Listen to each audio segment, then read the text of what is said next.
Hello everyone, it is your Anirudh Venkat here and welcome to my fifth video on the Morphy miniatures series.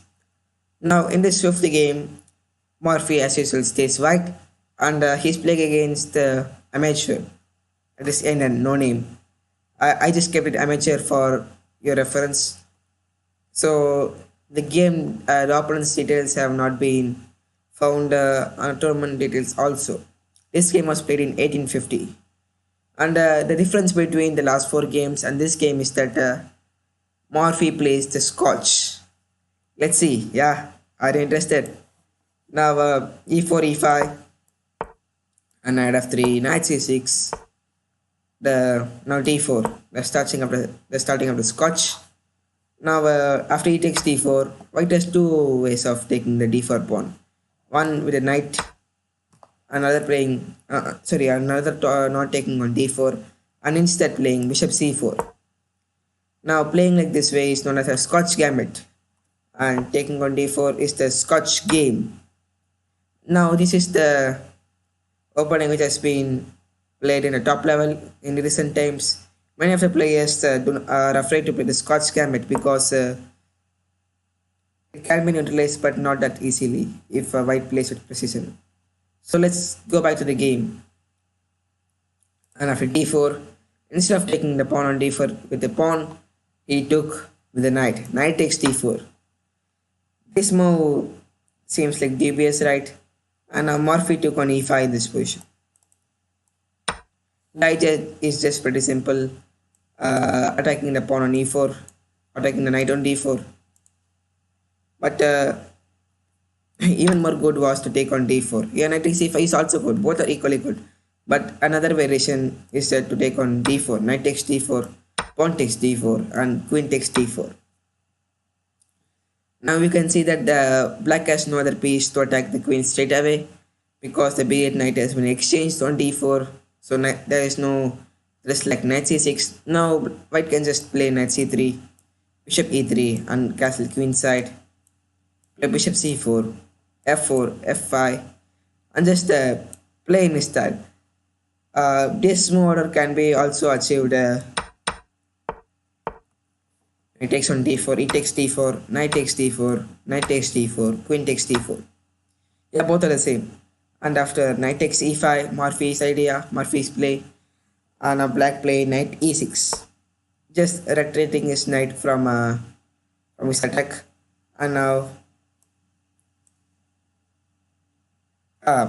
Morphy just developed his bishop c4, just making white ready for possible tests like queen f3 and knight takes f7, just exploiting the spin on c4 to not pin attack on c4 to f7, and black just continued his development.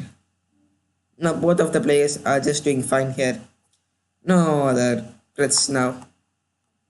Now black is just attacking the e4 pawn. And now Morphy played a rather dubious move.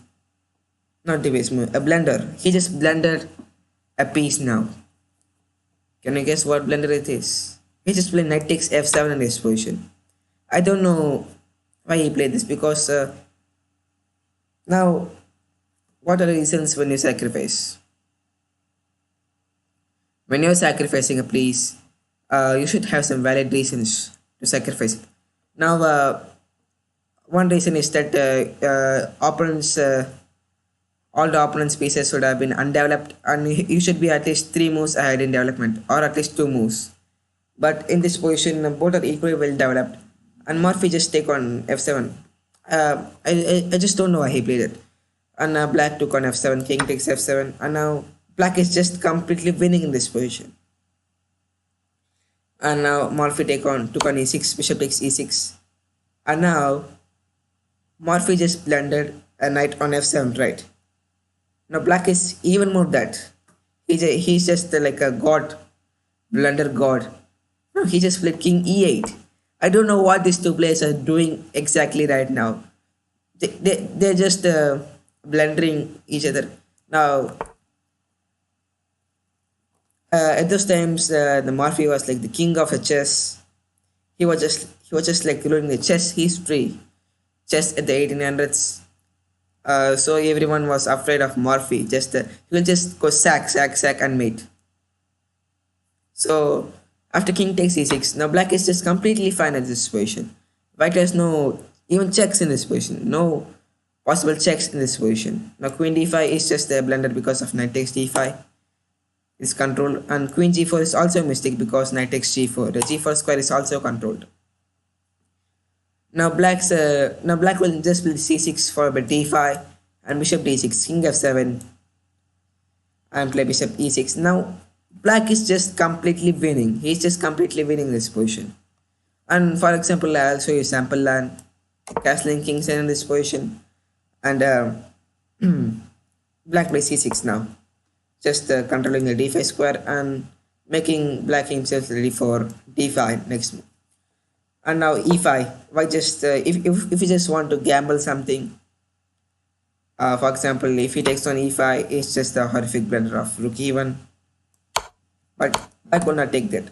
I'm just going knight d5, so that's why I played c6 to protect my knight on d5. And now, yeah, not even.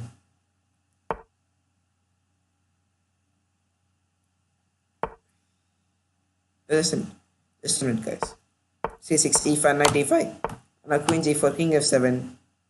No, black is just completely doing fine in this position. Now the next is a threat like d6 now. Just white has to get. Let's just go to his home.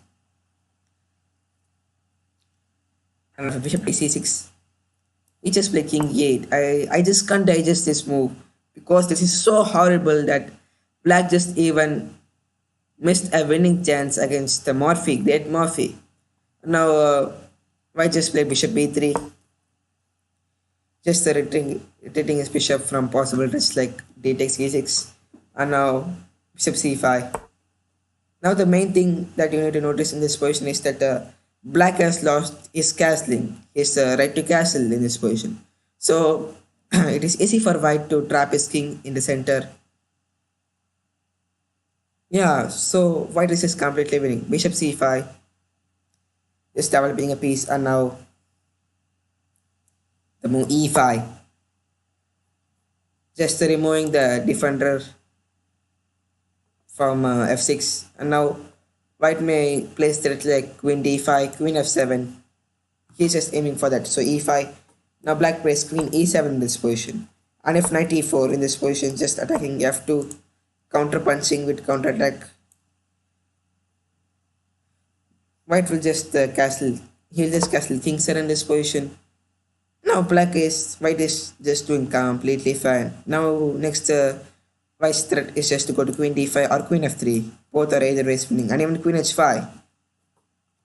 Yeah, so queen e7 was played by black. Now just exploiting the pin on the e5. Now white just can't take on f6, but moves like this are often blunder now. Now white just castle now. Now his knight on f6 is just getting attacked. And now to knight g8. Now if queen takes e5, just rook e1, and his queen is just gone off the pin. So he has to force to go to knight g8, and now knight c3. That is that knight d5. Now in many of the games you'll notice that white will finish the game or even take over the game by playing moves like knight d5. So knight d5 is one of the key moves in Morphy's game, we can say. It is one of the most played move we have seen in Morphy games till now. Now c6 just controlling the d5 square, and now knight e4. Now the drawback of c6 is that the d6 square was left undefended. So white is just exploiting that, knight e4. Now just threatening knight d6 now in this position. And now black just played b5, just useless, senseless, idiotic move. And white just continued with this plan, knight d6, check.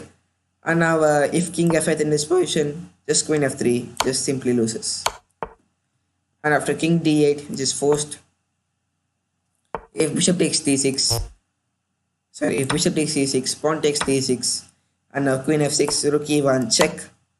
After king f8, rook e3, just threatening rook f3 now, and just white is just completely winning now. And he could also play threats like queen e2, rook e8. Yeah, as I said earlier, it is completely winning for white. So king d8 and a bishop g5. A sneaky tactics. If he takes on g5 in this position, knight f7 just loses to the fork. And if he plays knight f6, just blocking it. Uh, yeah, now he takes f6, just simply loses. And after queen takes d6, f takes d7. Ah, so the black resigned in this position. If king c7, now, yeah, bishop takes c7, queen. So, what do you guys learn from this game? Uh, you can see that the Morphy just buffed this opponent. He just tricked this opponent. Just yeah, he was just literally confused because he was already having the fear of playing against Morphy now. So when Morphy just gave sacrifice on f7, just like that, Black must have been on extreme fear because he might have thought that Morphy just would never blunder a piece. So there'll be some threats, there'll be some strategy behind it. So we should not take on e6. So really, that is the main point of weaker players. That's how the stronger players exploit the weaker players. For example, when a 1400 elo rated player is playing against a grandmaster, and the grandmaster just blunders a move, like the Morphy, he just leaves a piece just like that, and we would think that oh, he's a grandmaster. A grandmaster doesn't make any mistake, and if we take that, we will lose. And you will notice that there is no possibility of losing after taking that piece, and just you will have that fear. So you have to overcome those fear when you playing a game of chess. So that is the point of a strong players. So just you also just play like Morphy, and when you're playing player against like Morphy, a higher rated player, don't get any fear, don't funk. So that's all for today, and see you guys in another video. In tomorrow's video, you will see that Morphy is playing black. Yeah, he's just playing black, and stay tuned in my chess.com, Twitter, and Insta pages for more updates on tomorrow's game. See you tomorrow, guys. Till then, it's goodbye from Anirudh Venkat. Bye.